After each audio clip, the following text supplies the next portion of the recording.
Now,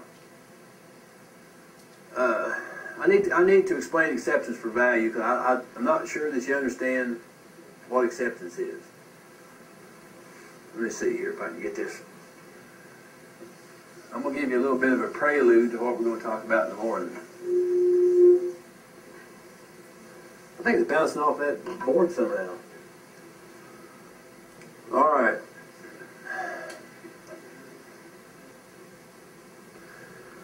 In the debt system that we work in, the most important thing you have is a blue ink pen. Because in blue ink pen, you can sign your name to anything. Now, when you sign your name to it, you just gave credibility to the document. Now, any document that does not have a wet signature on it has no credibility. All right. So, one of our favorite things to do with our blue ink pen is to do acceptances. Now, if you go back in the banking history and so forth, acceptance means it's a banker's acceptance.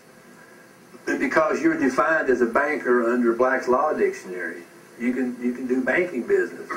And one kind of banking business you can do is acceptance. Acceptance means that you will pay the document.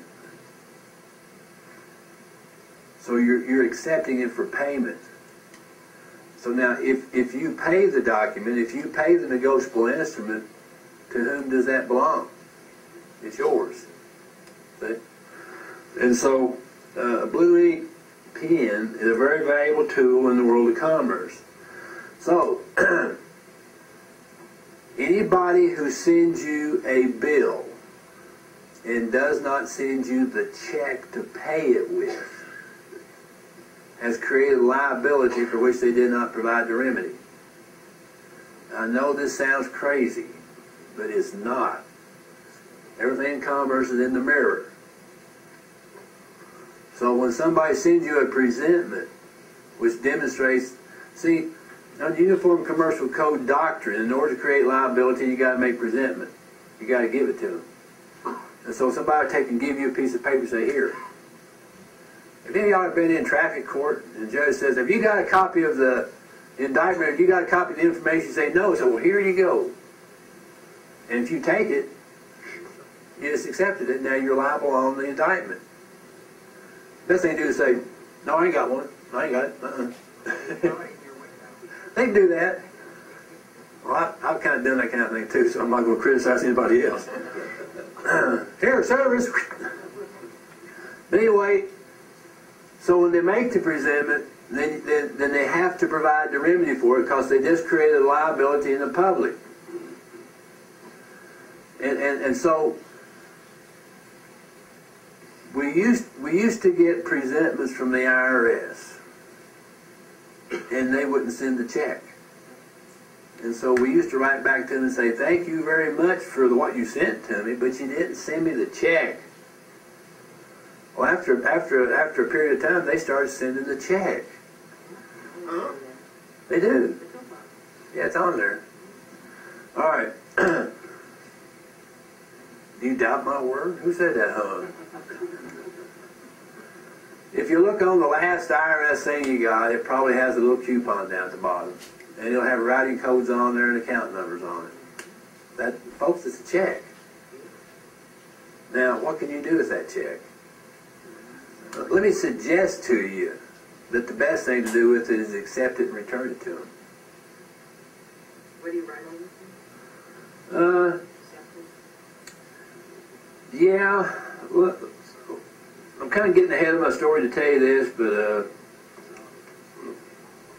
I'm going to tell you this and I'll explain it as we go. The way I like to do acceptance now is accept it for value. Remember, you're going to write this on the diagonal because historically that's the way we did it, the way the bankers did it. Accept it for value.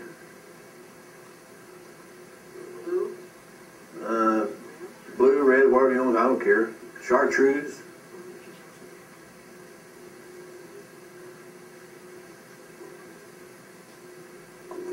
Exempt from levy, demonstrating I'm a priority stockholder and not a citizen.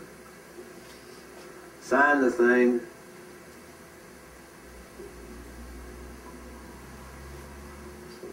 Date it, 11/4, whatever we are here.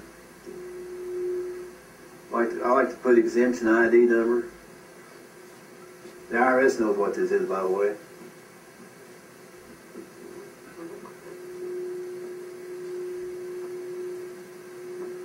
And then, y'all got all that?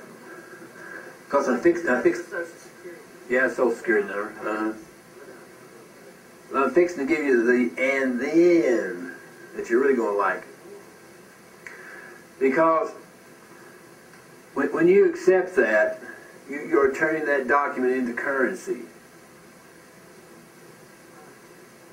When somebody sends you a piece of paper that got numbers on it, names and all that kind of stuff going on, and you accept it, it turns that piece of paper into currency in the same way that the Federal Reserve notes currency. If y'all can't see it, I'll read it to you. The first line says accepted for value. Second line says exempt from levy. Then we have a signature and a date.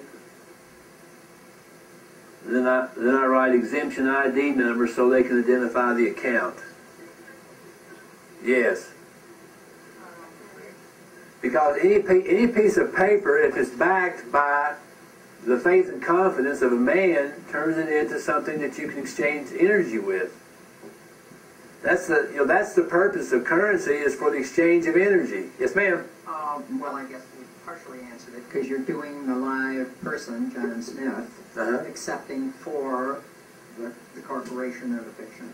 Actually, I'm accepting it. Yeah, but I mean, the presentment has come to the fiction. And I, the live person, am accepting that for the fiction. Sure. Okay, thank you. Now, the next thing, oh, one more? Somebody else? All right. See if I understand this. What you're Yeah. saying is the live person actually creates the endorsement similar to the signature on the promissory note. Of course. That creates the money. Yeah. For the benefit of everyone here. Yeah.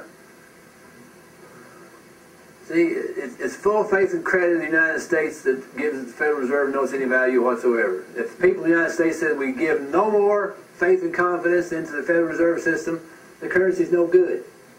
Okay.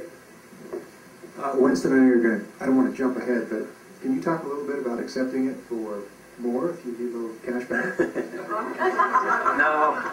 It get everybody confused. I ain't gonna go on that. Been a slow month.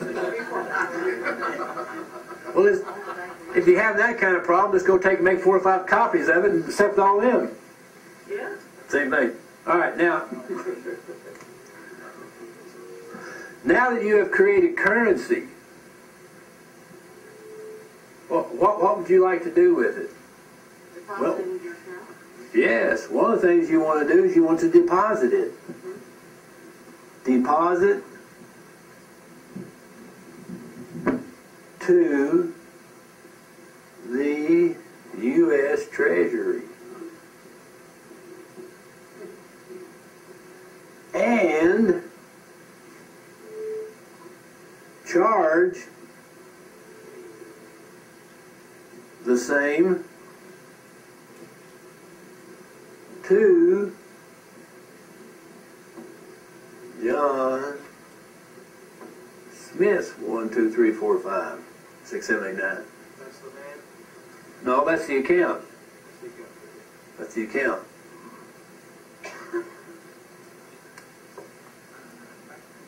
Oh, another question. Look, if you can't keep up with this, we'll find somebody.